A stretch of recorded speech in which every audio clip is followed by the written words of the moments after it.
প্রিয় চতুর্থ বর্ষের শিক্ষার্থীরা, আগামীকাল তোমাদের ভাইভা শুরু হতে যাচ্ছে। তো ভাইভা সম্পর্কিত বেশ কিছু দিক নির্দেশনা ইতোমধ্যে তোমাদেরকে ইনফরমালি দেওয়া হয়েছে। পাশাপাশি যে বিষয়গুলো আমি জোর দিতে চাই, এবং যে কোনো ভাইভাতে, শুধু ইয়ার ফাইনালের ভাইভা না, চাকরি সহ যে কোনো ভাইভাতে তোমরা যখন অ্যাটেন্ড করবে, যে বিষয়গুলো তোমাদের অবশ্যই খেয়াল রাখতে হবে সে সম্পর্কিত কয়েকটি গুরুত্বপূর্ণ বিষয় তোমাদেরকে এখন আমি বলবো। প্রথমত হচ্ছে পরিপাটি এবং মার্জিত পোশাক। তোমাকে অনেক দামি জাঁকজমকপূর্ণ পোশাক প্রয়োজন হবে, বিষয়টা এরকম না। তোমার যে পোশাকটি হোক সেটি পরিষ্কার পরিচ্ছন্ন হবে, ইস্ত্রি বা আয়রন করা থাকতে হবে। অর্থাৎ তুমি জামা পরেছো কিন্তু জামাটি ভাঁজ করা, দেখতে মনে হচ্ছে যে ধোয়ার পরে আয়রন করা হয়নি, এই জিনিসটা আসলে ভালো দেখায় না। আর ছেলেদের জন্য ফর্মাল শার্ট পরবে। ফর্মাল শার্ট যে সাদা শার্ট কালো প্যান্ট হয় এরকম না, ফর্মাল যে কোনো রঙের হতে পারে, আকাশি হতে পারে, তারপরে হচ্ছে তোমার ব্লু হতে পারে, সাদাও হতে পারে, বা রিলেটেড যে কোনো কালার হতে পারে, বাট ফর্মাল হওয়াটা বেস্ট। এবং তোমরা অবশ্যই জুতো পরে আসবে, কেউ যেন চামড়ার স্যান্ডেল পরে না আসো, সে বিষয়টা ভালো করে খেয়াল রাখবে। আর মেয়েদের ক্ষেত্রে শালীন পোশাক হলেই হবে, তাতে তুমি শাড়ি পরো বেস্ট, অথবা তুমি থ্রি পিস পরো, অথবা বোরখা পরো। তোমাদের পোশাকের ক্ষেত্রে বিধিনিষেধ নেই, কিন্তু অবশ্যই একটু পরিপাটি করে আসবে। আচ্ছা, ড্রেস কোডের বাইরে বলবো টাইমলিনেস, সময় মতো উপস্থিত হওয়া। যেমন গেল যে আমরা তোমাদেরকে 9টা 30-এ ভাইবার টাইম দিয়েছি, কিন্তু তুমি আসতে আসতে 10টা বাজিয়ে দিয়েছো প্রথমেই তোমার ভাইবা, তুমি এখানে স্লিপ করে গেলা। তো এই জিনিসটা কিন্তু পরবর্তী টাইমে তোমার যখন ভাইবা নেওয়া হবে, তখন কিন্তু এই বোর্ড তোমাকে একটা নেগেটিভ মার্কিং করবে যে তুমি আসলে সময় মতো উপস্থিত হচ্ছ না। সবাই এতটুকু মনে রাখবা যে 30 মিনিট আগে আসবা এবং রিলেটেড কিছু কাগজপত্র নিয়ে আসবা, যেমন তোমাদের অ্যাডমিট কার্ড, রেজিস্ট্রেশন পেপারস, সাথে একটা কলম রাখবা। এরপর একদম বেসিক ম্যানার্স যে জিনিসগুলো দরকার হয় এই জিনিসগুলো নিয়ে আসবা।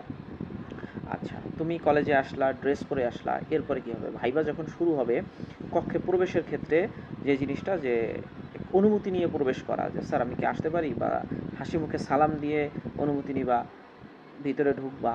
সামনে আসার পরে দাঁড়িয়ে থাকবা, তোমাদেরকে বোর্ড থেকে কেউ একজন বসতে বলবে, তারপরে বসবা। এই যে যে বসতে বলছে এর জন্য একটু ধন্যবাদ দিবা, যে ধন্যবাদ স্যার। আচ্ছা, গেল বসার কথা। এরপরে তুমি কথাও যখন বলবে, যাই বলবে কনফিডেন্স, আত্মবিশ্বাস। তুমি মনে মনে হয়তো ভয় পেতে পারো প্রথম ভাইবা ইত্যাদি ইত্যাদি অনেক জিনিস, কিন্তু মানসিকভাবে ভেঙে পড়া যাবে না, ভয় পাওয়া যাবে না। তুমি যতটুকু কথা বলবা স্পষ্টভাবে বলবা, ধীরে ধীরে বলবা। একসাথে খুব দ্রুত স্পিডে কথা বলতে গিয়ে দেখা গেল যে তুমি জড় কি উল্টাপাল্টা করে ফেলতেছো। সেটা না করে তুমি ধীরে ধীরে নর্মালি স্বাভাবিক মানুষের মতো কথা বলবা, তাড়াহুড়া করবে না, এবং আস্তে ধীরে উত্তর দিবা। আর উত্তর দেওয়ার ক্ষেত্রে যেটা বলবো, যে দেখা গেল তোমাকে প্রশ্ন করা হয়েছে একটা, তুমি উত্তর দিচ্ছ অন্য একটা, সেক্ষেত্রে তোমার কী করতে হবে? প্রথমে তুমি প্রশ্নটা ভালোভাবে শুনবে, তারপরে উত্তর দিবে। আর উত্তরটা অনেক বিস্তারিততে না গিয়ে সংক্ষিপ্ত, সঠিক এবং তোমার বিষয়ভিত্তিক উত্তর দিবে। আচ্ছা, এমন অনেক উত্তর হতে পারে যেটি তোমার জানা নেই, তো খুব সুন্দর করে বলবা যে স্যার, অথবা ম্যাডাম হলে ম্যাডাম, যে দুঃখিত এই বিষয়টি আমার এখন মনে পড়ছে না। আচ্ছা, এরপরে যে টপিক নিয়ে বলবো সেটা হচ্ছে তোমাদের প্রস্তুতি যে নিবে, কী কী টপিক রিভিশন দিয়ে যাবে।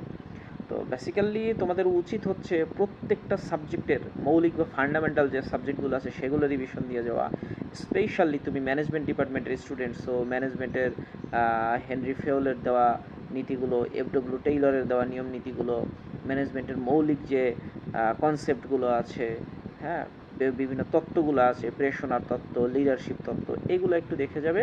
পাশাপাশি তোমরা যেহেতু 4th ইয়ার রিসেন্টলি পরীক্ষা দিয়েছো, তো পরীক্ষায় যে ছোট ছোট প্রশ্নগুলো আছে 1 মার্কসের, এই প্রশ্নগুলো খুব ভালো করে রিভিশন দিয়ে যাবে। এবার তোমার শারীরিক কিছু বিষয় নিয়ে কথা বলবো। তুমি যখন বসবে একদম সোজা হয়ে বসবে, অযথা হাত পা নাড়াবে না, এবং ভেরি মাইন্ড, এটা কিন্তু বারবার বলা যায় না, ভেরি মাইন্ডে রাখবা। সেটা হচ্ছে মোবাইল ফোন সম্পূর্ণ সাইলেন্ট, পারলে বন্ধ করে ভিতরে ঢুকবা। তুমি ভিতরে ঢুকছো, ভাইব্রেশন হচ্ছে, তোমার ফেস দেখলে কিন্তু বোঝা যায় যে তুমি আসলে ফোনের দ্বারা ডিস্টার্ব। তাহলে এই মোবাইল ফোনটা সাইলেন্টে রাখবা, বেস্ট হয়। অ্যাটলিস্ট তুমি যতক্ষণ ভিতরে ঢুকতেছো ওই টাইমটা মোবাইল ফোনটা বন্ধ রাখবা। আর একটা মানসিক প্রস্তুতি রিলেটেড একটা কথা বলবো, যে এই যে যে বোর্ড আমরা বসবো, আমরা কিন্তু তোমাদেরকে ফেল করানোর জন্য বসবো না, তোমার জ্ঞান, তোমার ব্যক্তিত্ব, তোমার মেধা, এটা মূল্যায়ন করার জন্য বসবো। আমাদের চেষ্টা থাকবে যে তুমি যদি সবগুলো প্রশ্নের খুব ভালো কনফিডেন্টলি অ্যান্সার করতে পারো, A+ মার্কস পাবে। এবং সেই তুলনায় যতটুকু তুমি কম পারবে সে অনুসারে মার্কস কমতে থাকবে। ২-১টি প্রশ্নের উত্তর না পারলেও ঘাবড়ে যাওয়ার কিছু নাই, আত্মবিশ্বাস ধরে রাখবে।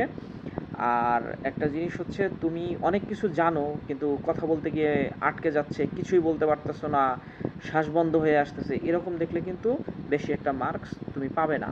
সো তোমার যেটা করতে হবে, কনফিডেন্টলি থাকতে হবে, যতটুকু পারো আলহামদুলিল্লাহ, না পারলে সেটাও আলহামদুলিল্লাহ, বাট কনফিডেন্ট। লাস্ট ওয়ার্ড মনে রাখবা, ভালো পোশাক তোমার উপর প্রথম একটা ধারণা তৈরি করবে, তুমি ভালো ব্যবহার করবা, এই ধারণাটা বজায় রাখবে, তোমার আত্মবিশ্বাসী এবং সঠিক উত্তর তোমাকে সফলতা এনে দেবে।